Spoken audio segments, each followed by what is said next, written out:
Voiceover Coffee Shop, episode number 46. Welcome to the Voiceover Coffee Shop, where we share our morning with some of the finest names in voiceover. And now, here's your host, voice actor Andrew Morrison.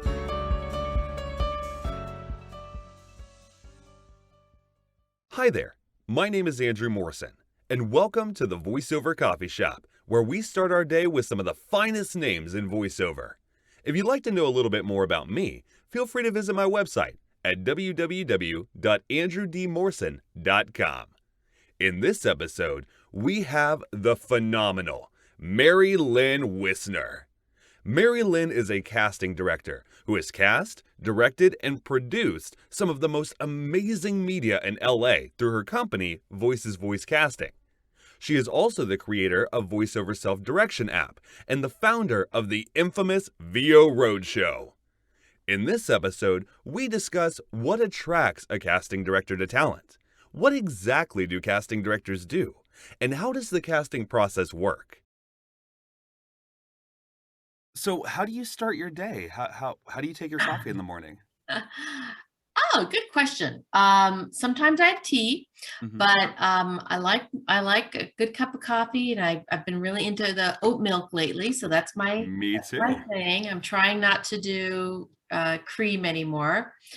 So yeah, that's what I do, and I've Is been that for doing that vocal purposes or for health purposes? just health, I like dairy, but I know it's not really good for you, and I've been like just sorry about that. I've been trying to back off of dairy, or try to reduce that. So I thought, okay, well, I could at least start with like not putting half and half in my coffee every morning, or so I'll do my almond milk or my oat milk for sure. Gotcha. And so how did you get started as a casting director? I know you were originally an agent, is that correct? So Yeah. what made you want to take that path and into helping people book and then helping projects to come together a little bit more? Sure. Well, that was like 30 years ago. I started as an assistant agent right out of college, and then became a voice agent, and didn't love doing that. And then I got offered a job at the Voicecaster, which back in the day was the only voice casting facility in the country. Wow. And I started working there and fell in love with casting.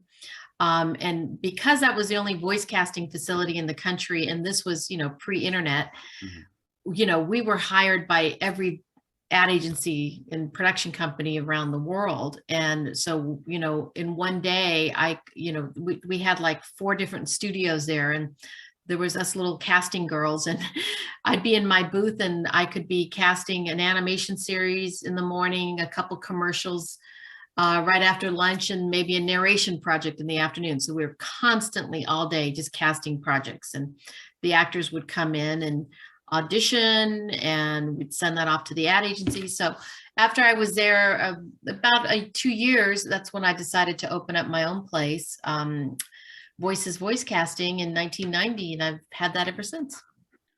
And I love it. So I've cast, thousands and thousands of radio and TV commercials over the years, narrations, in-show narrations, video games, animation series, animation feature films, ADR, IVR, whatever, whoever's needed a voice over the years. That's, hopefully they'll give us a call, and that's what we've done. So it's very creative. So on this side of the seat, I know, like, going into doing coaching and like the different things that go into training to become a better voiceover artist.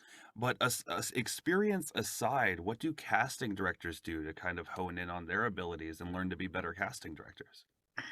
That's a great question. I think it's kind of a talent. I think it's a gift. I think because again, I've been in this for over 30 years, and there are some people I've seen come and go who are casting directors, and aren't very good at it. I do believe that it's just something you have an ear for, whether it's, obviously in voiceover casting, it's having the ear.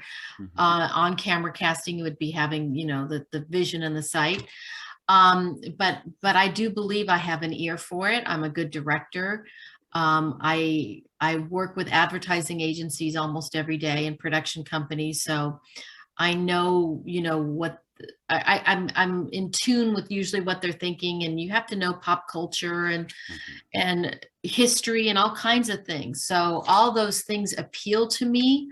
So maybe that's also what contributes to me being good at it, and any casting director being good at their job is knowing what is needed in the market and what the trends are, and then hearing talent and being able to work with talent, because also as a coach, somebody could be completely new to the industry, but I can hear something in them and the potential they might have.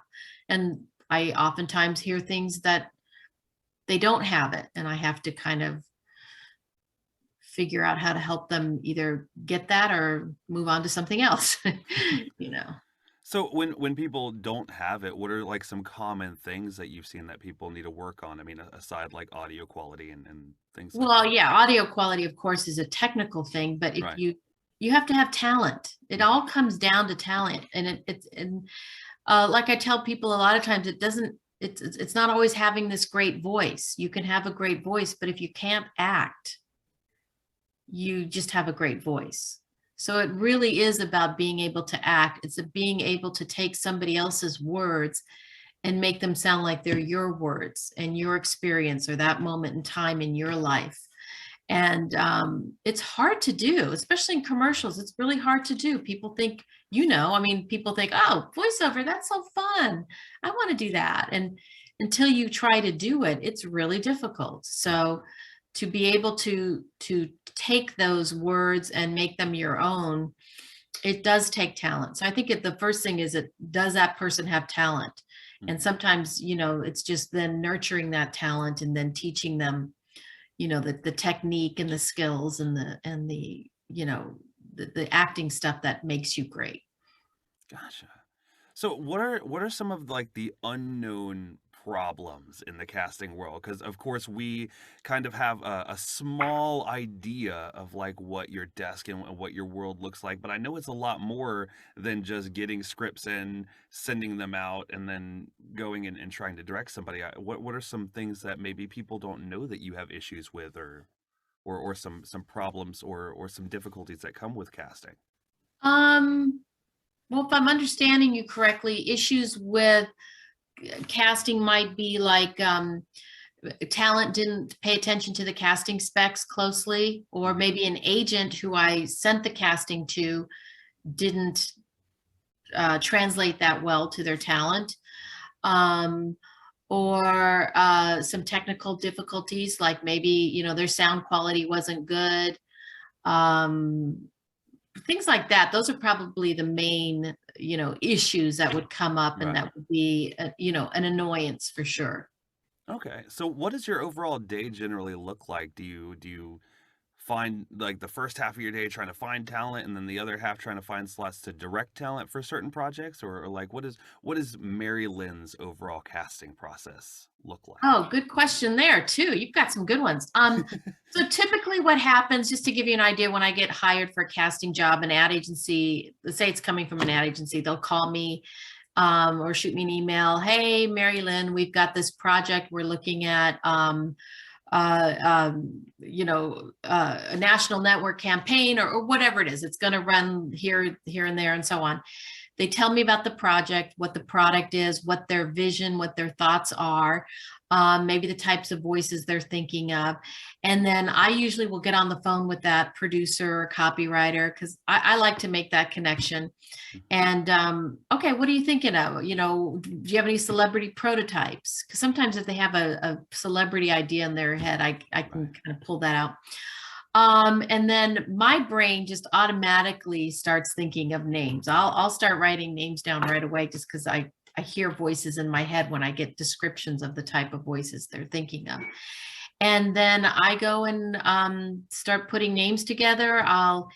Depending on the commercial or the project, I will reach out to agents. I'll reach out to talent. I know a lot of talent that don't have agents. Not their fault. I just call them directly or shoot them an email and send them the script. I'll give them a deadline.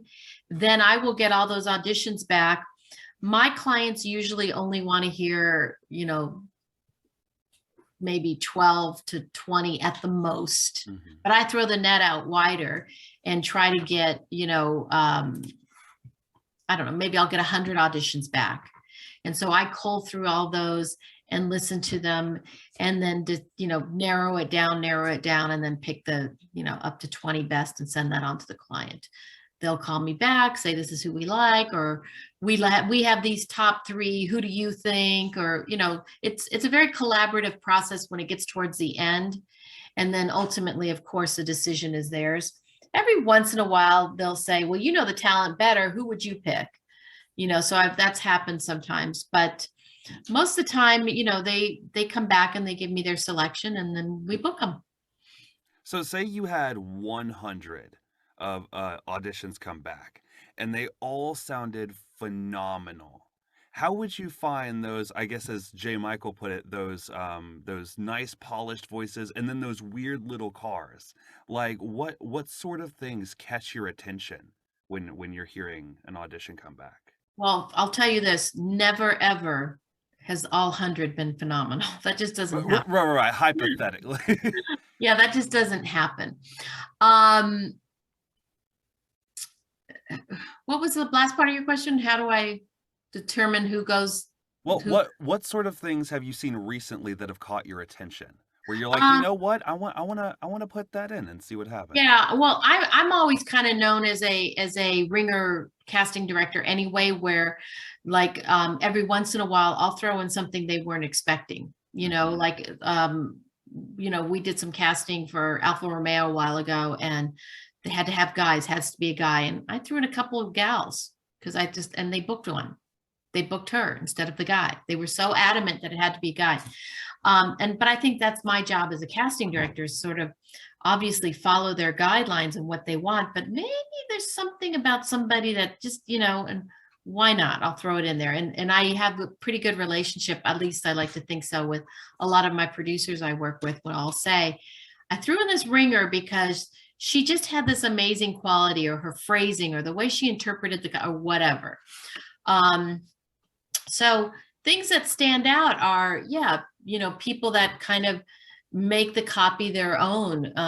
Don't just read it. I don't need a reader. I need someone talking to me. That I love an ad lib. I love a lead in, something that puts sort of your stamp, your personality on that read, I think is vital, because you have to realize when you're auditioning, you're pretty much going to sound like everybody else on that reel. That's why you got the copy to begin with. You fit the specs. So what are you going to do to stand out from those other 99 actors on there? And what are like maybe 5 specific cases where you've seen somebody really stand out? Like recently. Voice print. They have just kind of an interesting vocal sound, raspiness or something. Definitely some kind of interesting lead in, quirkiness, and phrasing.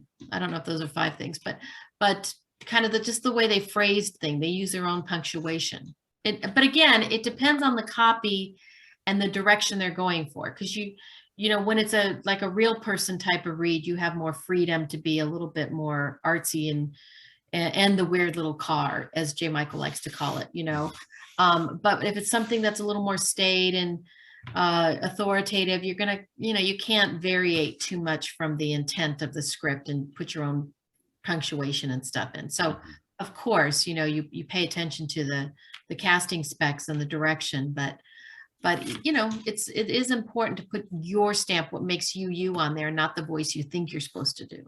Cool. So what are some of your favorite and some of the funnest things about being a casting director? Every day is different. I love that, because I've never been diagnosed with ADD, but I think I might have it. I get bored like really quickly. So I like things that, I like my brain to constantly be challenged. And I still, like, again, after 30 something years, I still get so excited when I get an email that says, we want you to cast. I'm like, yay. I get really excited about that, because to me, it's like, these little mini movies or a little production, and you get to kind of like help find the role. And I love working with actors. I love everything about it. So for me, it's still something that, is challenging and fun and exciting. And yeah, it's changed a lot in the last 30 something years. I mean, I've seen such an evolution of the voiceover world than when I first started, but it's still really fun. I just still love what I do. And also because I coach talent, it's so exciting for me to see new talent coming up and how they start, and working with them, and sort of watching, launching a career and things like that. And so is your coaching what made you decide to start that self-direction app? I actually just recently downloaded it. Yeah. So I did that. I think it's about 12 years old now. In fact, Apple just recently sent me a note like, this has to be more entertaining. The whole Apple platform is, it's only for voiceover people. So I don't know. I was a little disappointed by that, but I created it because, yeah, the way I coach is, these popular directions and so on. And that's what I teach. And I would have actors always say to me, oh my gosh, I wish you could be in the booth with me when I'm auditioning. And so I thought, well, I'm going to put that in an app, so at least, because everything, you have to self-direct. And so I had somebody help me, of course, create it. And yeah, that's how that evolved. Back in the day, I remember I would have actors come into to our office for a casting session, and they would have like a cheat sheet of things I taught them, on a little index card. And that's what kind of got me thinking like, oh, I should just put that on an app. So yeah, that's how it all started. So was the VO Roadshow, like, what exactly is that? Was that kind of like an evolution of that? Because I know a lot of that's advertised as like pros come to you and things. Well, we started that, gosh, I think it was 2019, I believe. It was Tom Pinto, who's an amazing coach, and Jeff Howell. We're all really good friends. Scott Parkin and Sissy Jones and Bob Bergen and I were all really good friends, and we're all well-known coaches as well. And I like to feel, or like to think that we're all very well respected in our areas of expertise. Anyway, we noticed, not to sound snobby, but there were so many coaches and programs out there, and there was some questionable type of coaching out there, and especially with the pandemic. yeah, that we just, and this was pre-pandemic, but we just thought, gosh, each of us would go to individual cities. Like I always go to New York once a year and do a workshop, or I get asked to go to a certain city and I'll do a workshop. But people would always say, God, I wish you could be here with so-and-so, or God, it'd be great to take a class with you and Bob Bergen, Bob doing animation and you, or whatever. So we all just thought, let's get together and let's do the VO Roadshow, where we will go to select cities, and you can come, if you live in that city or nearby, or you want to visit, whatever, you come that day. And it's a nonstop day of coaching. So we don't ever have more than 12 talent, and we break them up into like groups of 4 in a group. So there's 3 groups. So like I handle commercials, like say it's Jeff Howell, he's doing promo, Tom Pinto would be doing narration, and then we round robin all day.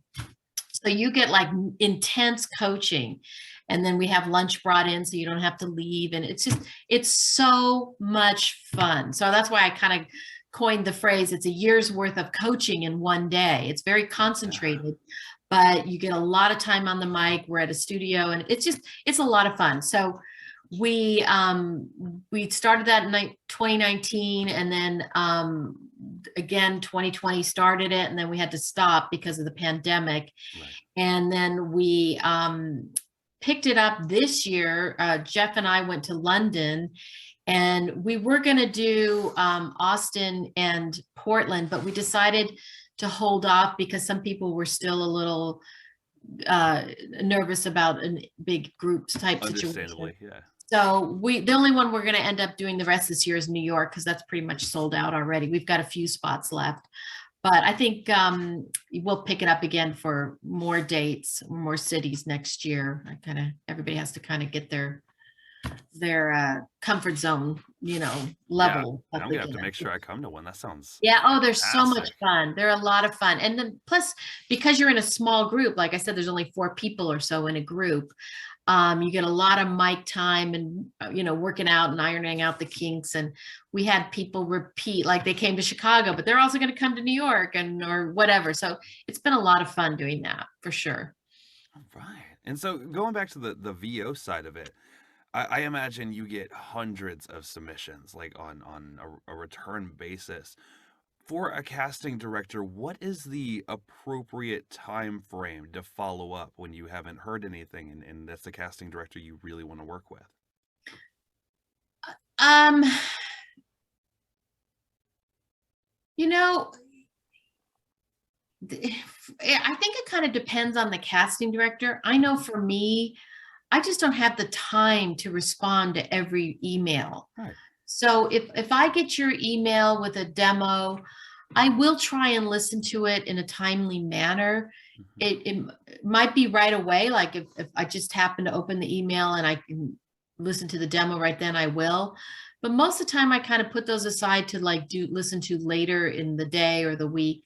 And I cannot possibly humanly respond to every submission I get. Right. So to follow up, for me personally, it's like, I just don't have the time. If you follow up with me, it's more of a like, and I don't mean this disrespectfully, but it's like, I don't remember, dude, yeah.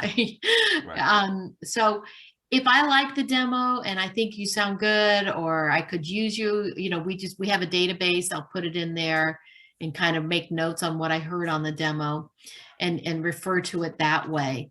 If I get the submission from an agent, yeah, I'm going to probably pay a little closer attention to it because the agent has reached out to me and we have that working relationship. But if I don't know the talent, I likely will not respond right away because I just can't possibly. I mean, I don't have the bandwidth or the time or anything to do that. So for talent, just spread a wide net and see what sticks. Yeah, I mean, still submit because I'm always listening. If there's something stupendous about it, I will write back. But I mean, could you imagine I could probably get about 200 or so submissions a month. I just don't have the time. All that. I can't. Especially with casting and directing. And yeah, it's impossible, so yeah, it's definitely worth a shot to submit for sure. And then just hope, because we'll put in there in our database, oh, he's with this agent or, or he's great at this 20-something sound or whatever it is, whatever notes we have. And then we kind of can refer to that later, but yeah. So what do you do outside of work life? What are things that Mary Lynn enjoys? Like, what do you do outside of work? How do you recharge yourself? Good. I love to be outside. I like to garden. I like to travel. I love to cook. I have 2 daughters. In fact, I'm going to be a grandmother in September, so I'm really excited about congratulations. that. Yeah, my oldest daughter is having a baby, so that'll be our first grandchild. And yeah, I do things with friends, and I try to stay pretty active outside of my work life because I think that's very important. I love entertainment. I love movies. I love Broadway shows and reading, and I love television. So I love to, I do enjoy listening to podcasts on my walks. I like to try and walk every day, but yeah, I do try to stay pretty active outside of my work life because I really believe in having like a work and life balance. I think that's so important, whether you're just, staying at home, at least get outside and go for a walk or swim or do something so you're not constantly sitting at your desk. I think it's really. Now, when you are watching like movies and TV shows and it's something that you directed, do you still kind of get that like little like young magic of I did that. Oh yeah. Yeah, if I see a commercial that I cast on TV or a show I might have cast the voice for, in the narration or something like that, I get really excited, and of course I'll watch it. It's, or if I see an actor I know, even if it's not a voiceover and I hear them, maybe I see them on a TV show, I get excited. I'm a mom. I can't help I'll forward it to them. I've had a couple people where I'll forward it. Hey, is this you? I think this is you.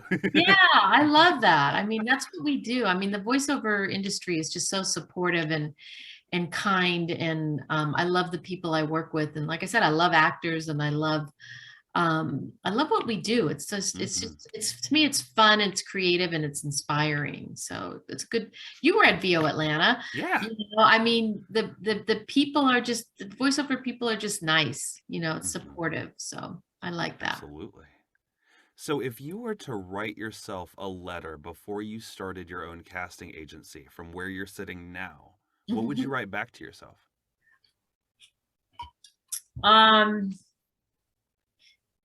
Keep going. You can do this. I remember when I started my casting office, because I had been working at another casting office. And like I said, at that time, they were the only casting facility in the country. And this was pre-internet too. So, and I had a really good agent friends, and a couple ad agency producers, and people saying, oh my gosh, you could do this so much better, or you would be great at this. You can do it. We'll support you. And I had just, I was nervous. I was like, okay. And I was, in my early 20s, I thought, okay, I'm just going to do it. And I did it, and I was scared, but I just did it. And, there's been some highs and some lows for sure, but I just kept going. And I think that, I would write to myself, like, it's going to happen, like, believe it, it's going to happen, and keep pushing forward and keep your mind open. Because I think that was the other thing. I think the fact that I've, even though I might not have agreed with some of the way things happened, or the way the industry has evolved or not evolved in certain cases, I've always kept an open mind. I wasn't so stubborn and stuck in certain things of the past or whatever. I try not to be. So yeah, I think I'd be encouraging of my entrepreneurial spirit, and also supporting that at the same time, and like, okay, don't worry, it's going to happen. Like, hang in there, girl. And where can people find you and your phenomenal coaching and all information about your casting services? Sure. VoicesVoicecasting.com. It's one long word, VoicesVoicecasting.com. And then if they're interested in our pro classes, we offer pro classes at night, which we have, guest instructors come, and, from casting directors to coaches to directors and producers, it's called the VOPros.com. And then the VO Roadshow is VORoadshow.com. And so that's all. It's all on those sites for sure. But I guess if you just go to Voices Voicecasting, everything's on there, and they'll send you links to the other places. Well, I'll make sure all the links, including to the app, are in the show thank notes. you. Thanks for coming on. This has been great. Oh, well, thank you for having me, Andrew, and great questions. They were original. I like that, because sometimes you get the same questions all the time. So I like that. So thank you very much. And it was great to see you in Atlanta. And I'm excited to see what happens here. Keep me posted. I really hope you enjoyed listening to what things look like in the day of a casting director and coach, and the wonderful insight Mary Lynn gave to shed light on her side of the industry. If you'd like to apply for the Voices Voicecasting roster, get professional coaching or demos, or just get to know a little bit more about the amazing Mary Lynn Wissner, you can visit www.voicesvoicecasting.com. Thank you for listening, and I'll see you next time. Thank you for listening to the Voiceover Coffee Shop. For more information on guests, new episodes, and more, be sure to visit www.vocoffeeshop.com.